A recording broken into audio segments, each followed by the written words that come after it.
The Bihar teachers history makers मेरा mobile मेरी शिक्षा हाईटेक एक्टिविटी के इस पावन मंच पर मैं पुनः आपका एक बार स्वागत करता हूं।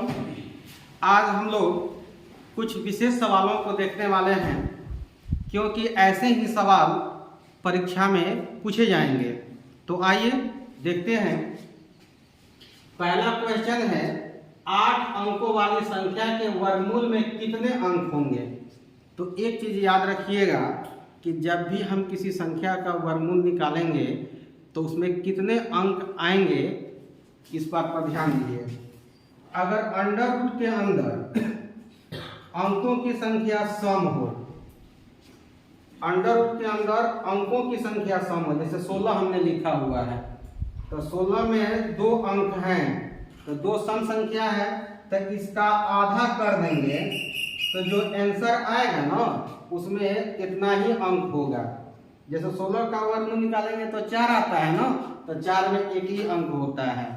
ठीक है, दूसरा उदाहरण लेते हैं। जैसे मान लीजिए कि 256 है, तो 256 में कितने अंक हैं? 1 2 3 अंक हैं।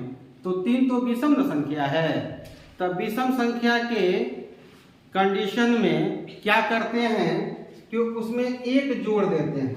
जैसे जितना अंक है 1 2 3 अंक है, तो उसमें 1 जोड़कर आधा कर देंगे। 5 अंक होगा तो उसमें 1 जोड़कर आधा कर देंगे। 25 अंक होगा तो उसमें 1 जोड़कर आधा कर देंगे। तो जो आंसर आएगा ना उसमें उतना ही अंक होगा। जैसे कि 3 अंक है तो उसमें 1 जोड़कर आधा करेंगे, यानी 3 में 1 जोड़ेंगे तो कितना होगा? 4, इसका आधा कर देंगे तो कितना आएगा?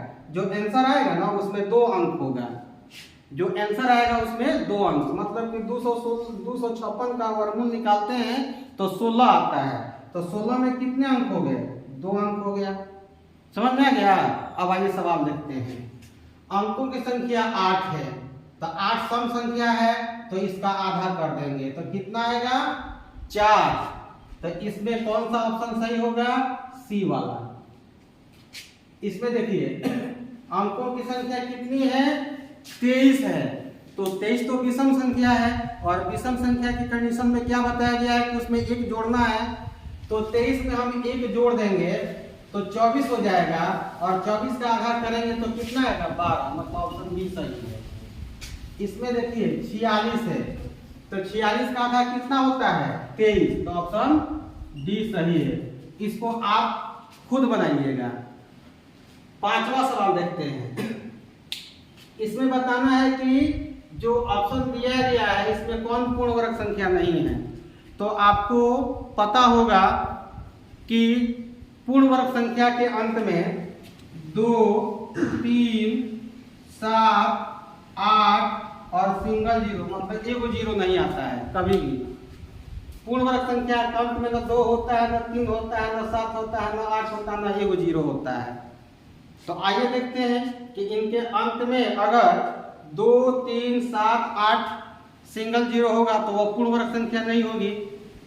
क्वेश्चन कह रहा है कि पूर्ण वर्ग संख्या नहीं है, ये बताना है। तो ऑप्शन ए में देख रहे हैं 1, अंत में देखेंगे 1 दिया हुआ है, इसका मतलब कि जिसके अंत में 1 होता है वह पूर्ण वर्ग संख्या होता है, तो यह हमारा आंसर नहीं होगा।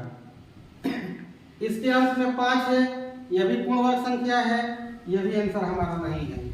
इसके अंत में 2 है, तो जिसके अंत में 2 है, 3 है, 7 है, 8 है, एगो जीरो है, वह पूर्ण वर्ग संख्या नहीं होती है।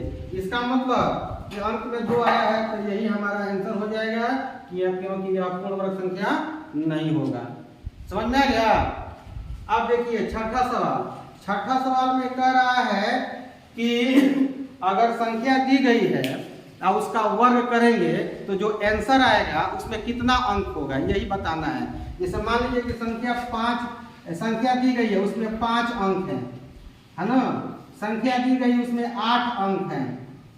संख्या दी गई उसमें मान लेते हैं 7 अंक हैं। तो हमको बताना है कि जो आंसर आएगा ना उसमें कितना अंक होगा।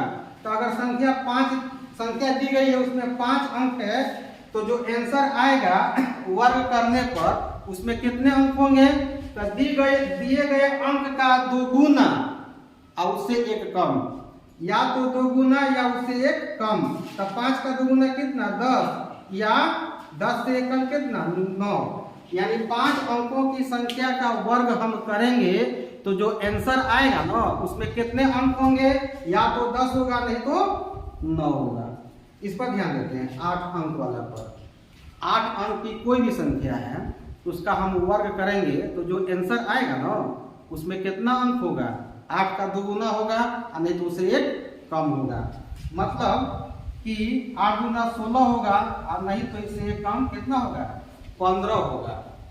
7 अंक की संख्या है, इसका वर्ग करना है तो आंसर जो आएगा उसमें कितने अंक होंगे, तो 7 का 2 गुना नहीं तो उससे कम। तो 7 का 2 गुना कितना होता है 7 गुना 14, ऐसे कम कितना होगा 13। समझ में आ गया होगा।